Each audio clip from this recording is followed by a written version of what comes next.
can look at art anytime, any day. It is not hard to find at all. You can share your own art. Like, so many of what are probably going to become, or have even become already, today's fine artists probably started out as hobby artists, and maybe they got popular via the internet, and that's how they started their business, or they got into galleries because they have a lot of like followers on Tumblr or something.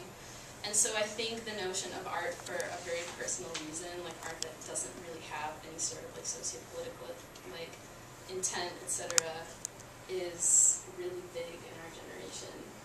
And I'm wondering how much of that is impacted not just by technology, but also just past artworks and various movements of like kind of the like high art collapsing on itself, etc. Like, I know that's a lot to like throw out there, but I think about it a lot.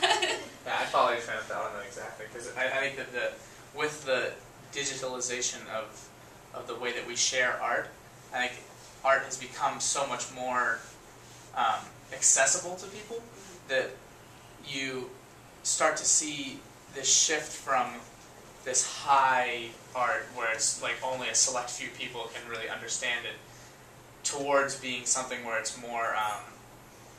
more easily accessible, and you can look at something and say that's beautiful, like that's incredible, like the way they did that. Like you see these like portraits being done with like Rubik's cubes, for instance. Like it's people like making little digital projections of like all sorts of different really fascinating stuff, and the idea of like this really photorealist, hyper-realist kind of stuff being really easy for you to sit there and look at on your computer screen and be like, that's incredible, like that's really cool.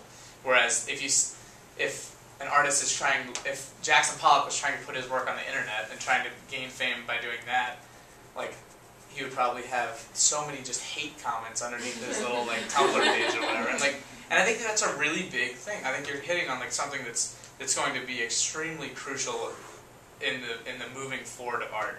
And I think that I'm going to go back to my my Banksy rantings a little bit on this too, because I think that graffiti was kind of like almost a turning point from where we came from, these like really high art kind of stuff like in the galleries, to bringing it out to being more accessible.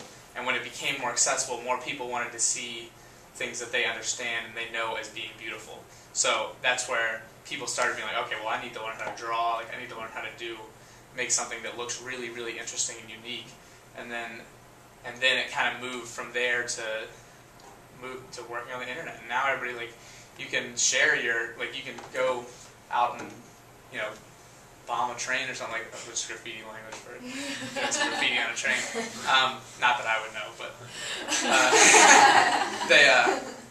and you can go out and do that, and you can take a picture of it and literally upload it to the internet with a click of a button. And by doing that, it has to be something that a lot of people can really understand and really like. And I think that by doing that, it's turning the whole notion of art that has to be in the galleries kind of on its ear. Mm-hmm. I think that's a really interesting point to talk about. But that's kind of a sidetrack point. But actually, I'm also passionate about. That's actually totally leading into this slide.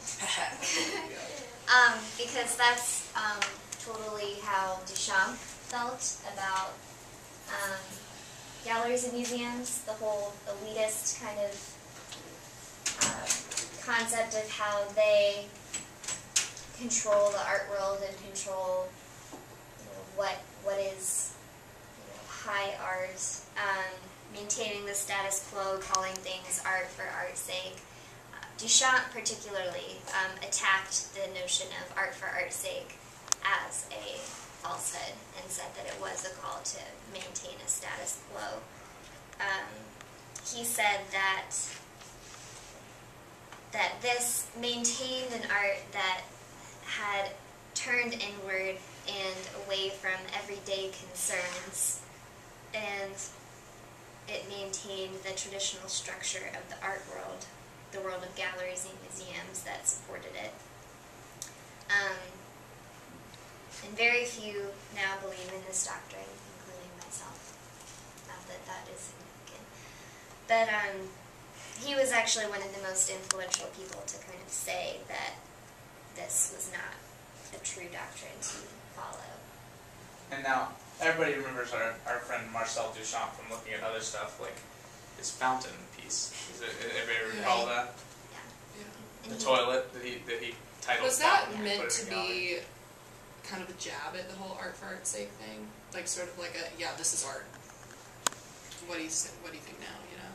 It was a jab at just the art, just Yeah. what art had become. Mm-hmm. Yeah, in general. Yeah. So it shouldn't be too surprising to anybody that of all people, Marcel Duchamp, in his very fine art, upper higher class, like oh, you don't understand this, and I'm making this art, and you don't understand why it's art, but I do because I'm better than everybody else. Like that kind of attitude is kind of the polar opposite, really, of art for art's sake, where you're making these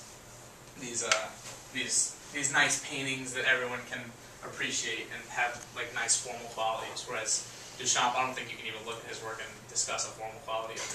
It's just so absurd. But This work is awesome.